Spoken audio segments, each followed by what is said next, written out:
Bonjour Gilles Berset. Bonjour. Vous êtes professeur d'économie associé à l'Université d'Aix-Marseille et co-auteur avec Jacques Barthélemy de 2 livres, Réformer le droit du travail et Travail au XXIe siècle, tous les deux aux éditions Odile Jacob.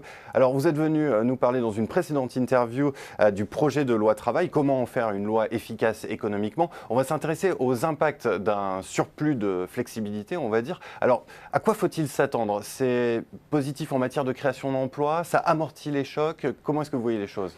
Alors d'abord, ce qu'il faut dire, c'est que la réforme du marché du travail est un élément essentiel pour la France, pour quitter cette situation de chômage massif qu'on connaît en France depuis maintenant 4 décennies et qui est connue par une minorité de pays industrialisés. Il est dit en France très souvent dans le débat économique qu'on connaîtrait un chômage massif en France du fait de la crise, du fait etc.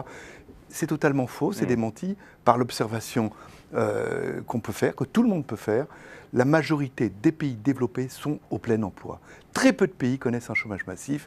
Hélas, nous faisons partie de ces pays-là.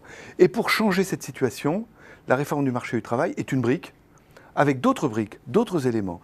Il faut réformer encore davantage le marché des biens et services et les professions réglementées.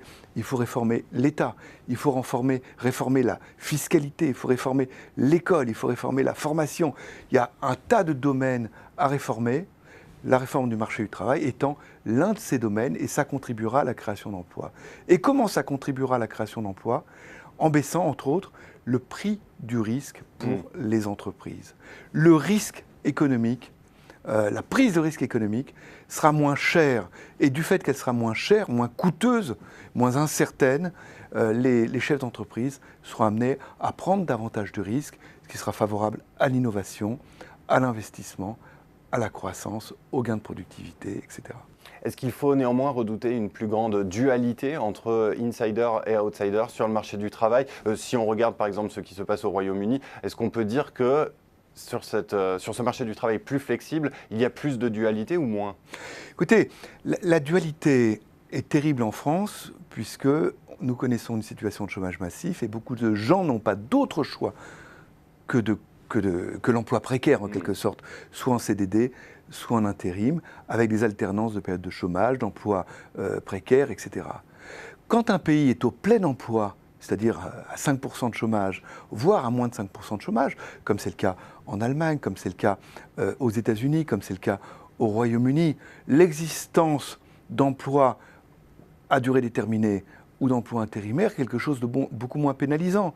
Cette dualité est beaucoup moins difficile à vivre. Pourquoi? Eh bien parce qu'une personne qui perd son emploi en retrouve un très rapidement sur le marché du travail. Ce qui est terrible en France, c'est que, évidemment, à la fin d'un CDD, pour beaucoup de gens, l'étape, c'est une période de chômage qui peut être plus ou moins longue avant le fait de retrouver un nouvel emploi.